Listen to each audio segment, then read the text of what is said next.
Hello दोस्तों, आप सभी का यूट्यूब चैनल पे स्वागत करता हूँ। दोस्तों, हम लोग आज जिस शेयर के बारे में जानकारी लेना चाह रहे हैं, उस शेयर का चलिए सबसे पहले हम लोग बैलेंस शीट देखते हैं। और बैलेंस शीट में हम लोग देखेंगे इक्विटी कैपिटल, रिजर्व, उसके बाद में बोरोइंग देखेंगे। तो चलिए दोस्तों, देर ना करते हुए हम लोग स्क्रीन पे चलते हैं।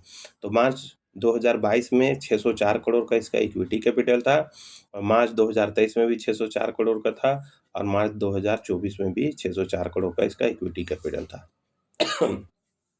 वहीं इसका रिजर्व देखिएगा तो माइनस 1421 करोड़ का इसका रिजर्व था और मार्च 2023 में भी माइनस 1396 करोड़ का इसका रिजर्व था और मार्च 2024 में भी माइनस 2778 करोड़ का इसका नेट रिजर्व था। तो धीरे धीरे इसका रिजर्व बहुत ज़्यादा पहले था, फिर धीरे धीरे यह अपना रिजर्व को मतलब माइनस में था उसको थोड़ा थोड़ा कम करते जा रहा है। तो चलिए इसका अब हम लोग बोरोइंग देख लेते हैं।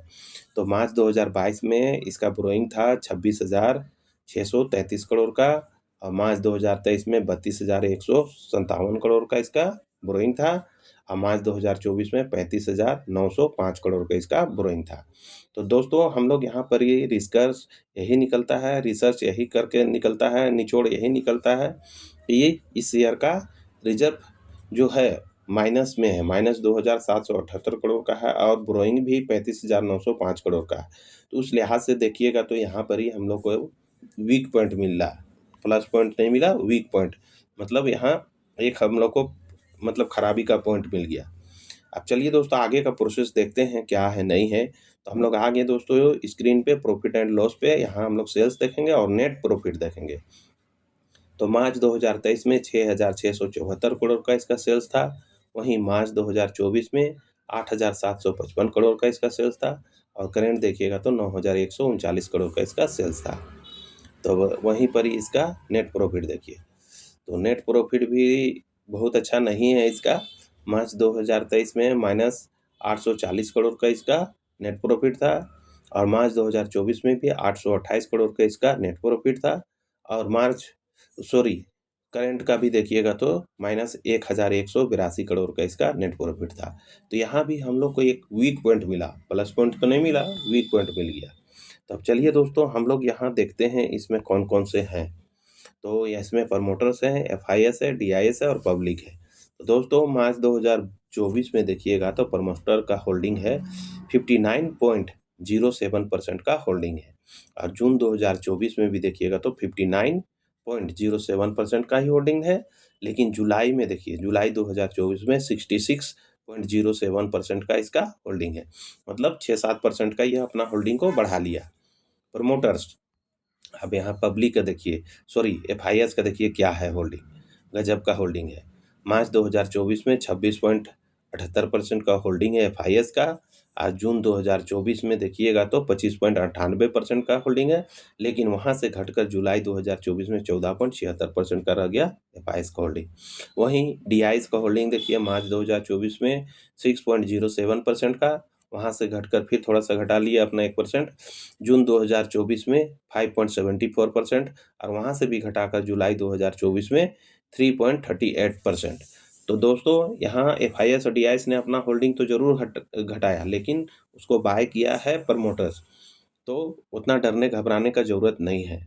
अब यहाँ पब्लिक का होल्डिंग देखिए, मार्च 2024 में देखिएगा तो 8.08% का होल्डिंग है पब्लिक का और जून 2024 में देखिएगा तो 9.21% का होल्डिंग है जून 2024 में और जुलाई 2024 में 15.79% का होल्डिंग है पब्लिक का।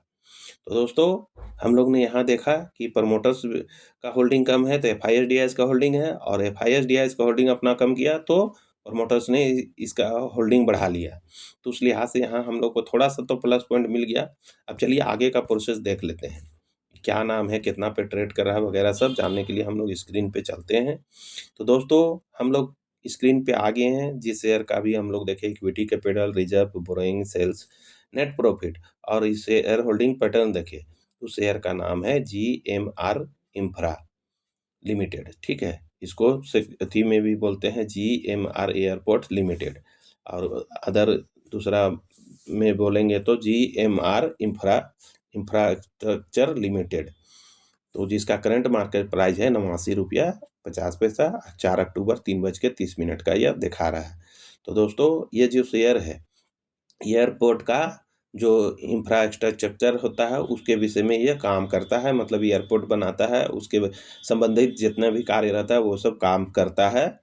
तो दोस्तों सारा कुछ इसका हम लोग देख लिए उधर। अब इधर चलिए, ये बीच पे दिख रहा है, एक दिन का चार्ट दिख रहा है दोस्तों। तो पहले यह गैप अप ओपन हुआ, फिर डाउन हुआ, फिर धीरे धीरे धीरे करके ऊपर गया, फिर वैसे ही धीरे धीरे नीचे आया, फिर ऊपर नीचे वोलेटाइल होके लास्ट में क्लोजिंग हुआ डाउन होके। और परसेंटेज में देखिएगा तो 0.98% का रिटर्न बना के दे दिया एक दिन में। और अगर 5 दिन का चार्ट देखिएगा तो देखिए पहले ये ऊपर था, धीरे धीरे धीरे धीरे करके डाउन होते चला गया, और एक समय ऐसा आया कि बहुत ज़्यादा डाउन हो गया और थोड़ा सा ऊपर जाके वो की रेंज पे ट्रेड करने लगा और वहीं क्लोजिंग हो गया। आप परसेंटेज में देखिएगा तो -5.29% का नेगेटिव रिटर्न है। वहीं एक महीना का चार्ट देखिएगा तो इस प्रकार से है इसका एक महीना का चार्ट। तो पहले ये ऊपर था, फिर नीचे आया, फिर धीरे धीरे करके ऊपर गया, फिर नीचे आया, फिर एक ही रेंज पे ट्रेड किया और फिर वहाँ से नीचे डाउन होकर क्लोजिंग हो गया। अब परसेंटेज में देखिएगा तो -6.55% का नेगेटिव रिटर्न है। वहीं अगर एक महीना का इसका चार्ट देखिएगा तो इस प्रकार से था, पहले ये नीचे था, धीरे धीरे करके ऊपर गया, फिर नीचे आया, फिर ऊपर गया, फिर नीचे आया, फिर ऊपर गया, फिर एक ही रेंज पे ट्रेड करना ऊपर नीचे होके और वहीं पर ही क्लोजिंग हो गया। और परसेंटेज में देखिएगा तो 4.50% का पॉजिटिव रिटर्न है, मतलब इतना रिटर्न बना के दे दिया, 4.5% का रिटर्न बना के दे दिया। अब चलिए इसका हम लोग मार्केट कैप देख लेते हैं। तो मार्केट कैप इसका है 95.01 थाउजेंड करोड़। फिर से एक बार बोल रहा हूँ, 95.01 थाउजेंड करोड़ इसका मार्केट कैप है। वहीं अगर लेफ्ट साइड में इसका हाई और लो है, तो इसका हाई देखिएगा तो 90 रुपये 84 पैसा और लो देखिएगा तो 87 रुपया 90 पैसा। तो दोस्तों सारा कुछ मैंने इस वीडियो को बता दिया। अब चलिए थोड़ा सा हमारा अब डिस्कस कर लेते हैं। जैसा कि इसका नाम से जाना जा रहा है कि GMR इंफ्रास्ट्रक्चर लिमिटेड इसका कंपनी का नाम है। तो इस एयरपोर्ट के रख रखाव में बनाने उनाने में इसका कार्य होता है। तो दोस्तों इसका अभी हम लोग देखे, इक्विटी कैपिटल देखे, रिजर्व देखे और ब्रोइंग देखे। तो रिजर्व की तुलना में ब्रोइंग बहुत ज़्यादा है और रिजर्व भी माइनस में है। वहीं नेट प्रॉफिट भी इसका माइनस में है। और लेकिन इसका शेयर होल्डिंग पैटर्न हम लोग जाके देखे तो FIS का होल्डिंग गजब का था, DIS का भी होल्डिंग था और प्रमोटर्स का होल्डिंग था। जब DIS और FIS अपना माल बेच, जब प्रमोटर्स का होल्डिंग कम था तो DIS और FIS का होल्डिंग ज़्यादा था। जब DIS और FIS ने अपना होल्डिंग कम किया तो प्रमोटर्स ने उस शेयर उस थी को स्टेक को बाय कर लिया। उस लिहाज से यहाँ पर हम लोग एक प्लस पॉइंट मिला। तो दोस्तों जैसा इसका प्राइस है उस लिहाज से यह शेयर बहुत ही अच्छा है। आप लोग चाहे तो इसे ठोक बजा के देख लीजिए, जांच कर पड़ताल कर लीजिए, रिसर्च कर लीजिए। उसके बाद में अगर जचता है, बढ़िया लगता है तो थोड़ी थोड़ी मात्रा में आप चाहे तो इसे बाय कर सकते हैं।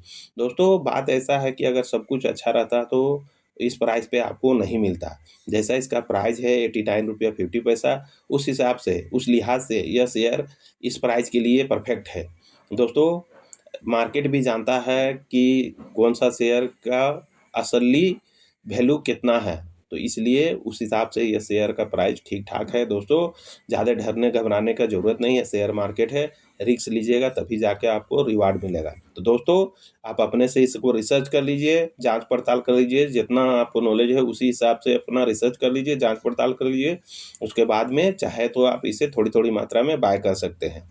ऐसा भी नहीं है कि अगर इस पे 1000-2000 का रिस्क लिया नहीं जा सकता है। दोस्तों अगर वो उतना ही खराब रहता तो ये अभी 89 रुपया पे नहीं रहता है, ये अभी 1 रुपया 2 रुपया पे ये रहता अगर बहुत ज़्यादा खराब रहता तो जो दोस्तों उतना भी इसका वैल्यू नहीं गिरा है। और FIS देखिए कितना इसका होल्डिंग है। FIS का जो होल्डिंग था हम देखे 26 पॉइंट कुछ था 24 में ही, मार्च 24 में ही।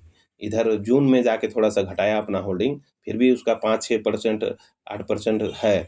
तो उस लिहाज से भी उतना भी बहुत ज़्यादा होता है दोस्तों, शेयर मार्केट में उतना होल्डिंग रखना भी बहुत बड़ा बात है।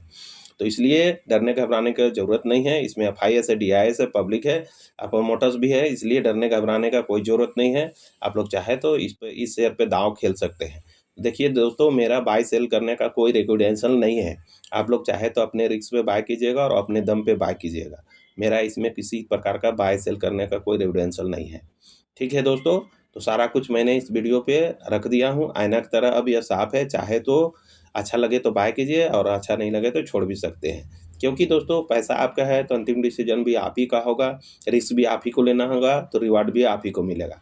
इसलिए कह रहा हूँ दोस्तों कि आप लोग चाहे तो इस पे दाँव खेल सकते हैं। तो ठीक है दोस्तों, जैसा अच्छा लगे वैसा कीजिएगा, कोई इसमें दबाव नहीं है कि आपको लेना ही है। तो ठीक है दोस्तों, सारा कुछ मैंने आईने की तरह साफ़ कर दिया हूँ, आप चाहे तो इसे अपने से रिसर्च करके बाय कर सकते हैं, जैसा अच्छा लगे वैसा कीजिएगा। तो इतना ही कहकर मैं इस वीडियो का अंत करता हूँ। जाने से पहले सभी दोस्तों से कहना चाहूँगा कि अगर यह वीडियो आपको नॉलेजेबल लगा या फिर शिक्षा के उद्देश्य से बढ़िया लगा, तो इस वीडियो को लाइक, शेयर एंड सब्सक्राइब कर दीजिएगा दोस्तों, क्योंकि वीडियो बनाने में बहुत ही मेहनत लगता है और बहुत ही ज़्यादा रिसर्च लगता है। इसलिए आपसे रिक्वेस्ट है। तो बस इतना ही कहकर मैं इस वीडियो का अंत करता हूँ। धन्यवाद दोस्तों, जय हिंद।